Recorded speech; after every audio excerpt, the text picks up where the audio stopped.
Hello friends, unified study channel में आपका स्वागत है। ये हमारा ब्रिटिश इंडिया एक्ट भारतीय संविधान के विकास का तीसरा चैप्टर होगा।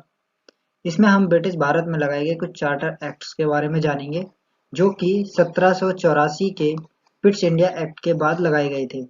अब इसमें क्या था कि जो रेगुलेटिंग एक्ट में कंपनी के लिए 20 साल का शासन और बढ़ाया गया था। अब ये जो चार्टर एक्ट थे वो समय समय पर लाए गए ताकि ब्रिटिश इंडिया का जो कंपनी का अधिकार है वो धीरे धीरे समाप्त होता चला जाए या फिर 20 साल के लिए उसके जो शासन है वो बढ़ता रहे। तो जो 20-20 साल करके कंपनी का शासन बढ़ाया गया उसके लिए चार्टर एक्ट लगाए गए। लेकिन इन चार्टर एक्ट्स का ये परिणाम हुआ कि कंपनी का शासन खत्म होता चला गया और बागडोर ब्रिटिश शासन के अधिकार चली गई। अब ब्रिटिश शासन के जो अधिकार चले गए इसमें क्या हुआ कि जो ये चार्टर एक्ट्स थे ये हर 20 साल पे लगाए जाते थे। तो शुरुआत हुई 1773 में जो रेगुलेटिंग एक्ट था उसके ठीक 20 साल बाद 1793 से। तो 1793 से जब स्टार्टिंग हुई तो इस तरीके से 20-20 साल करके फिर 1813 में लगा, फिर 1833 में लगा, लास्ट इसका 1853 में लगा। हालांकि ये अगले 20 साल पे फिर लगना था, लेकिन 1857 की जो क्रांति हुई, जो फेमस इंडियन रिवॉल्यूशन है फर्स्ट 1857 ईस्वी की क्रांति, उसके वजह से ये चार्टर एक्ट वापस हो गए और ब्रिटिश संस्था के पास पूरी की पूरी पावर वहीं से ऑपरेट होने लगी। 1857 का विद्रोह जब दबा दिया गया तो उसके बाद ब्रिटिश संस्था ने अपने अपने नियम स्टार्ट कर दिए। अब हम इन चार्टर एक्ट्स के बारे में जान लेते हैं कि इनमें क्या क्या प्रावधान किए गए थे। तो फर्स्ट चार्टर एक्ट हमारा आता है 1793 चार्टर एक्ट। इसमें क्या प्रावधान किए गए, तो इस एक्ट में ज्यादा कुछ परिवर्तन नहीं किए गए, सब वही थे जो 1784 पिट्स इंडिया एक्ट और 1773 रेगुलेटिंग एक्ट में थे।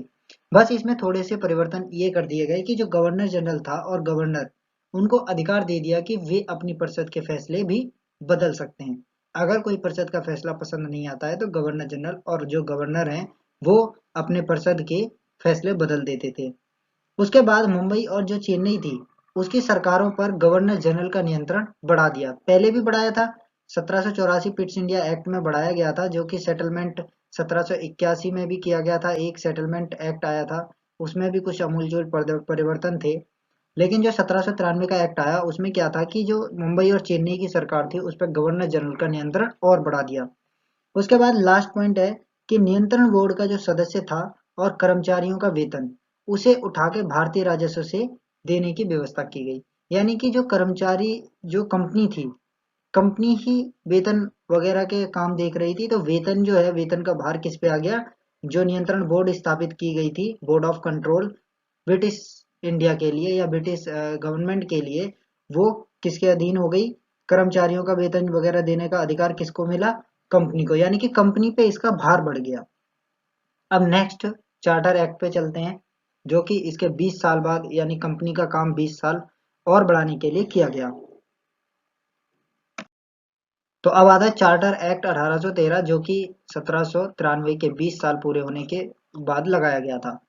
अब इसमें कुछ चीजें और प्रावधान किए गए कि इसमें क्या हुआ कि जो चाय का व्यापार था और चीन के साथ जो व्यापार था उसका अधिकार तो कंपनी को ही दे दिया, लेकिन अन्य सभी जो व्यापार थे उन पे जो कंपनी का एकाधिकार था वो समाप्त कर दिया गया। यानी कि चाय का व्यापार और चीन का जो साथ जो व्यापार था उस पे तो केवल कंपनी ही व्यापार करेगी, लेकिन जो अन्य व्यापार थे भारत के अंदर वो उन सभी पे एकाधिकार खत्म कर दिया गया। और इसके लिए सभी ब्रिटिश नागरिकों को, जितने भी ब्रिटिश नागरिकों थे, उनको कुछ सीमाओं के साथ भारत में व्यापार करने का अधिकार दिया गया।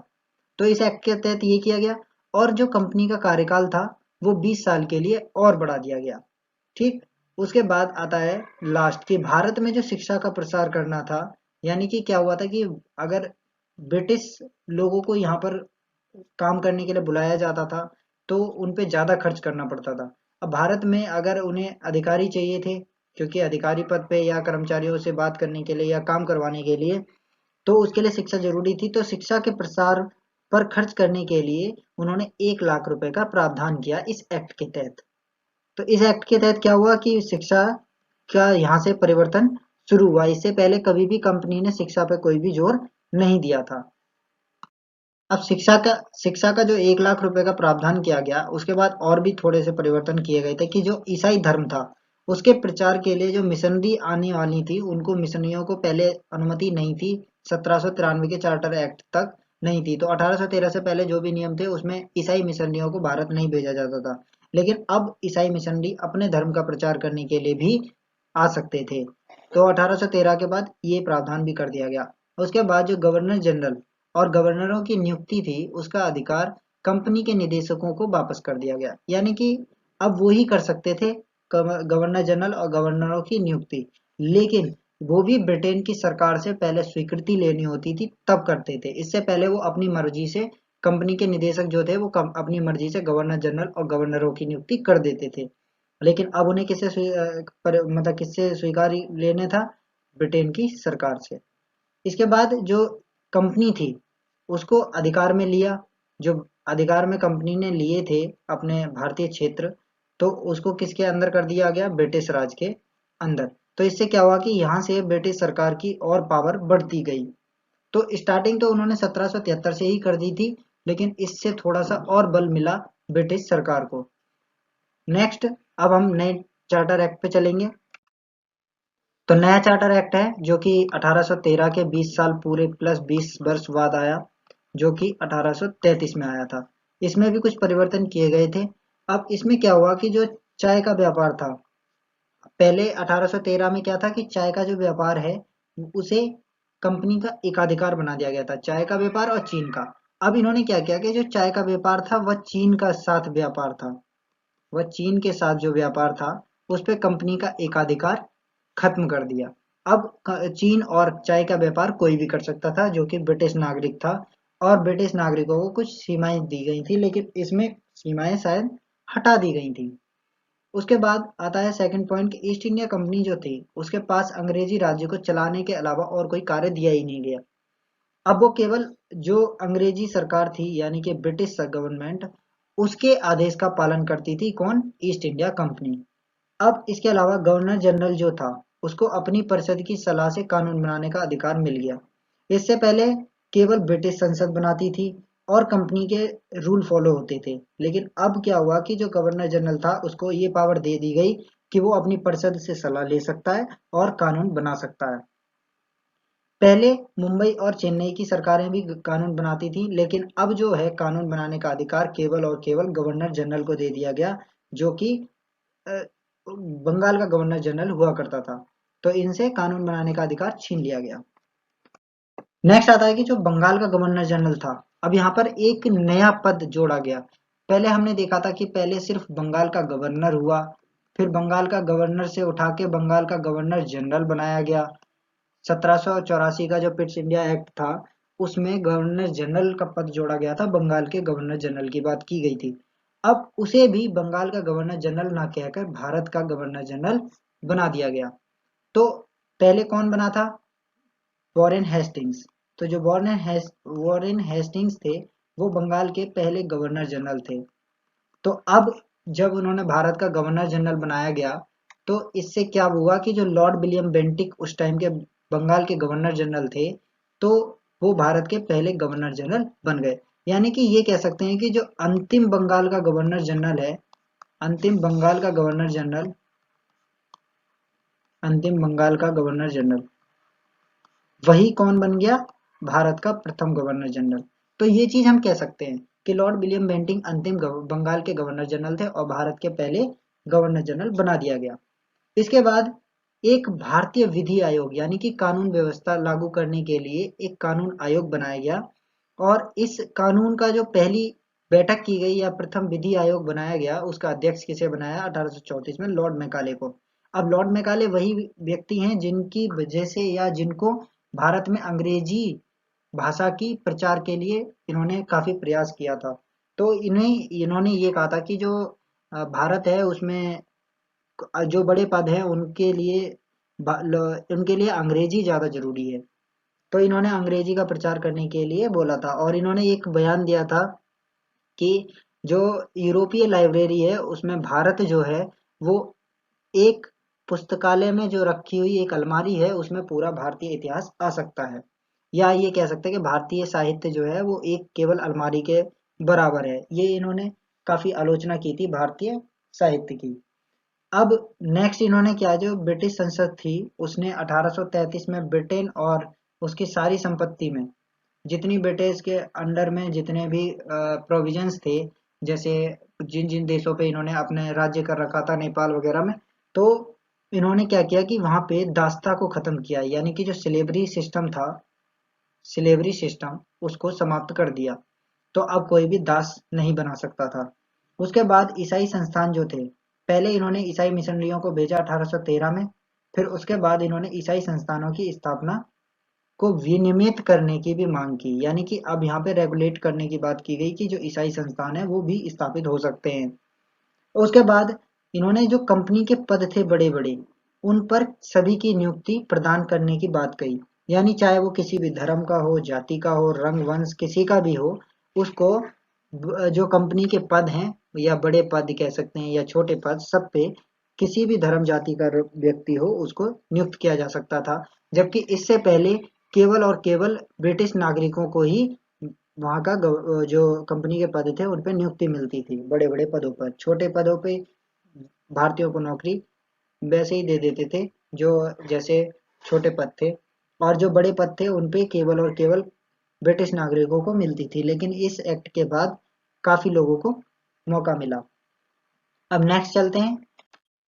नेक्स्ट हमारा लास्ट एक्ट आता है 1853, क्योंकि 1857 की जब क्रांति हुई उसके बाद से चार्टर एक्ट बंद कर दिए गए, क्योंकि ये अंतिम चार्टर एक्ट माना जा सकता है, क्योंकि 1857 में उसके बाद ब्रिटिश सरकार ने अपने अधीन सब चीज ले ली और ईस्ट इंडिया कंपनी का शासन खत्म कर दिया।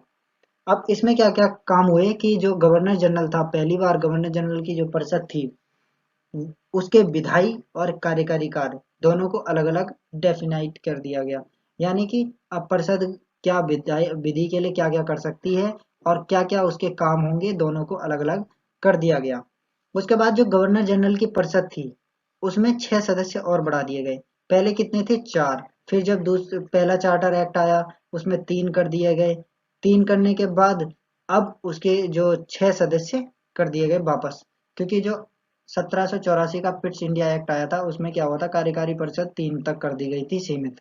अब इन्होंने क्या किया, 6 पद और जोड़ दिए, यानी अब टोटल 9 सदस्य के आसपास हो गए। और ये भी सदस्य जो थे वो केवल और केवल ब्रिटिश संसद द्वारा ही मनोनीत किए जाते थे, यानी कि उन्हें केवल और केवल ब्रिटिश संसद ही चुनती थी। अब इस एक्ट से क्या फायदा हुआ? इस एक्ट से ये फायदा हुआ कि जो सरकार के आधुनिक संसदीय स्वरूप की नींव थी, जो आज हमारी संसदीय स्वरूप है इंडिया में, वह यहीं से नींव पड़ी थी इस एक्ट के थ्रू। तो जो गवर्नर जनरल था उसकी परिषद का जो विधायी विंग था उसने ब्रिटिश संसद के मॉडल पर संसद के रूप में कार्य करना शुरू कर दिया, यानी कि जो ब्रिटिश में जो संसद चल रही थी उसी के अकॉर्डिंग यहाँ भी भारत में शासन करना शुरू किया। इसने क्या हुआ कि जो कंपनी का प्रभाव था वो और कम हो गया, और जबकि 1857 की क्रांति के बाद तो बिल्कुल ही खत्म कर दिया गया।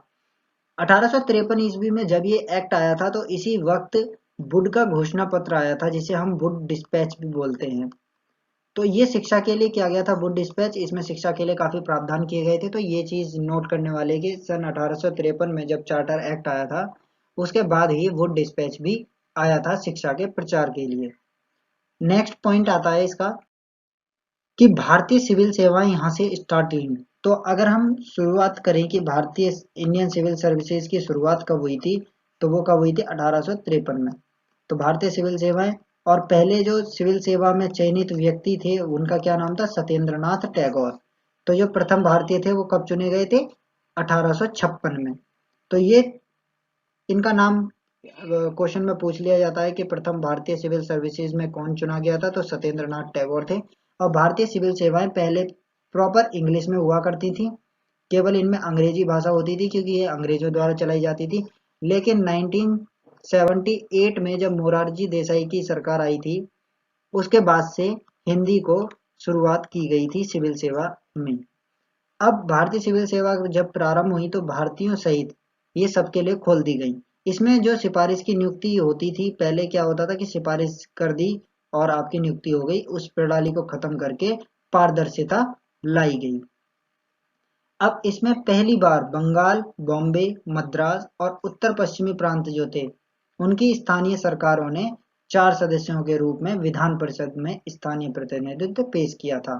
पहले क्या था कि डायरेक्ट ब्रिटिश संसद से ही लाए जाते थे, लेकिन अब बंगाल प्रेसिडेंसी, बॉम्बे प्रेसिडेंसी, मद्रास और उत्तर पश्चिमी जो प्रांत थे, यहाँ की सरकारें जो थी स्थानीय, उन्होंने भी 4 सदस्यों के रूप में अपना प्रतिनिधित्व करने के लिए कहा कि हम भी उनमें प्रतिनिधित्व कर सकते हैं विधान परिषद में। इसमें क्या हुआ कि कर्मचारियों की जो नियुक्ति होती थी कंपनी में, आगे चल के जो इस एक्ट के तहत जो कंपनी में कर्मचारी होंगे उनकी नियुक्ति एक प्रतियोगी परीक्षा के द्वारा होगी, जिसे हम इंडियन सिविल सर्विसेज के नाम से भी जानते हैं आज, क्योंकि प्रतियोगी परीक्षाओं की शुरुआत यहीं से हुई थी, वो भी कौन से एक्ट में, 1853 में। तो इस तरीके से हमारे ये 4 एक्ट थे, चार्टर एक्ट थे। अब इनके बारे में हमने देख लिया। तो इनसे क्या हुआ कि जो इस प्रकार जितने भी अधिनियम या चार्टर एक्ट आए, इससे परिणाम यह हुआ कि भारत में अंग्रेजी राज पर कंपनी के निदेशक प्रशासनिक अधिकार घटते चले गए कंपनी के, और धीरे धीरे वास्तविक नियंत्रण किसका हो गया, ब्रिटिश सरकार का। कंपनी के जब शासन कर रहे थे तो उसके 3 मुख्य आधार थे। एक तो नागरिक सेवा, जिसे हम सिविल सर्विसेज बोलते हैं, दूसरा होता है सेना और पुलिस, और लास्ट थी न्याय व्यवस्था। तो इस तरीके से होता था। और ब्रिटिश भारत में जो राजस्व वसूली का काम था वो एक कलेक्टर को दिया गया, और कलेक्टर की नियुक्ति भी किससे होती थी, भारतीय सिविल सेवाएं परीक्षाओं से। इसी तरीके से कानून व्यवस्था बनाए रखने के लिए एसपी, यानी कि जिसे हम पुलिस सुपरिटेंडेंट बोलते थे, अधीक्षक, और न्याय व्यवस्था के लिए एक जज होता था। तो ये चीजें जो थी इसमें ब्रिटिश भारत में जो ये पद डाले गए थे, कलेक्टर और सुपरिटेंडेंट और न्याय व्यवस्था के लिए जज, इन पे पदों पे भारतीयों की नियुक्ति नहीं हो सकती थी, क्योंकि कंपनी के जो शासक थे वो काफी मतलब अंग्रेजी में ही ज्यादातर फैसले सुनाते थे, या फिर इनमें द्विभाषीय रखते थे। तो इस तरीके से ये हमारे चार्टर एक्ट खत्म होते हैं। अब हम नेक्स्ट टॉपिक के साथ आएंगे। तो आज के लिए बस इतना ही। धन्यवाद। अगर आपको वीडियो अच्छी लगी हो तो चैनल को सब्सक्राइब करें और वीडियो को लाइक करें। Thank you.